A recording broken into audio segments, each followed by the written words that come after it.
Grabe! Ito na nga ba ang kasagutan sa mga taong ayaw mag-sunscreen kasi oily and malagkit siya sa skin? Let's find out. So this is the Ferro sunscreen and this retails for 209 pesos and you will get 25 ml of product. The Ferro sunscreen is formulated by a Filipino chemist and it is made here in the Philippines. Now let's talk about its claims. So sabi dito, this doesn't have white cast. So ibig sabihin, this is perfect if you have morena skin tone or if you have Filipino skin tone. So let's see. Take ang kanyang consistency, creamy. Now let's blend it.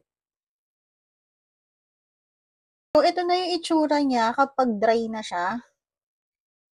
And yes, wala siyang white cast. And ang ganda ng finish niya, in fairness sa kanya ha. Hindi siya malagkit and lalong hindi siya oily kung napapansin nyo. Meron siyang amoy. And ano pa ba, ang Ferro sunscreen daw is po pwedeng primer, meron siyang skincare benefits, and sunscreen siya. So, para siyang 3-in-1. I'm looking down kasi nandun yung aking notes, sinulat ko. And this is SGS SPF tested. So, ibig sabihin, dumaan ito ng test to see if they are compliant or if this sunscreen is compliant doon sa regulatory requirement. And ano pa ba? Powder finish ito. Dito sa Pilipinas, mainit, madaming taong oily ang skin and yun yung reason kung bakit ayaw nila gumamit ng sunscreen kasi nga marami sa mga sunscreen ang malagkit sa muka and oily sa muka. Isa ito sa pinag-uusapan kasi nga doon sa claims na powder finish daw siya. Mamaya tignan natin if totoo ang claim na yan. At higit sa lahat, broad spectrum siya. This has SPF 60 PA++++. So, 4 na plus siya.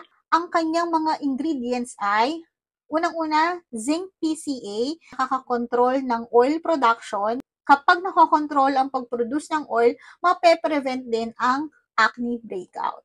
So, next, ang ingredient niya, I probably will butcher this words, ascorbyl tetralsopalmitate. So, apologies no kasi hindi ko talaga alam paano siya i-pronounce. So itong ingredient na to, this is a stabilized form of vitamin C that brightens dark spots and protects from oxidation. So alam naman natin yung mga vitamin C, talagang nag-oxidize yan. And ang pinaka-last na ingredient ay yung niacinamide, turmeric root extract, and mango extract. So itong tatlong ingredients ito, proven effective daw for skin lightener. For 209 pesos, makukuha mo yung mga ingredients na yun, especially ako, alam niyo naman na I'm still recovering, my skin is still recovering from my chicken pox. Meron pa ako mga dark spots, may mga bakas-bakas pa dyan. Ayan, so let's try na the Ferro sunscreen. Maglalagay muna ako nito dito sa side na to, iiwan ko muna ito para makita natin yung difference, kung powder finish ba siya talaga.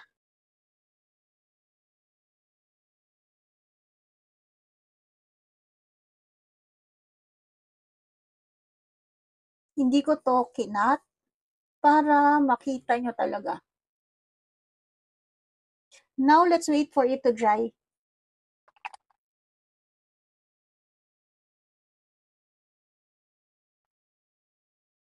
Nagda-dry na siya, in fairness. Quick drying siya, in fairness, ah. Dry na siya. So, ayan na yung itsura niya sa aking skin. So, again, ito yung meron ng Ferro sunscreen at ito yung wala pa. So, what can you say? Side by side.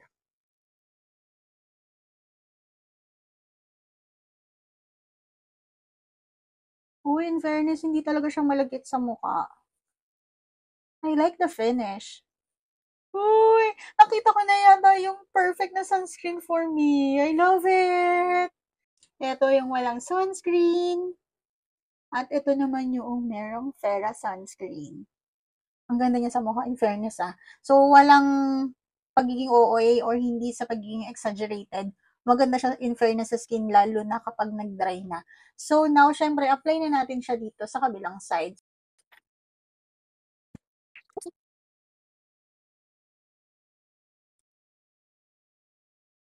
Madami pa ako nilagay na sunscreen yan ha. In fairness dito talaga. Hindi ako nag two-finger method. Two-finger method, yun lang naman talaga yung standard. And alam naman natin, pagdating sa sunscreen, dapat every 2 hours nag-re-apply tayo, right? So, according doon sa chemist na nag-formulate nito, if magre-reapply kayo nito, itatap nyo na lang siya sa inyong mukha. Dahil nga, powder na yung kanyang finish. In fairness, gusto ko to sa aking skin kasi lightweight siya. And syempre, ano pa ba? Powder finish siya. For someone with oily skin, I truly appreciate that finish. So, dahil dry na siya, i-test natin siya using the blotting paper. Tignan natin if may oil siya, malagkit siya, or whatever. So, let's try this side. Hoy!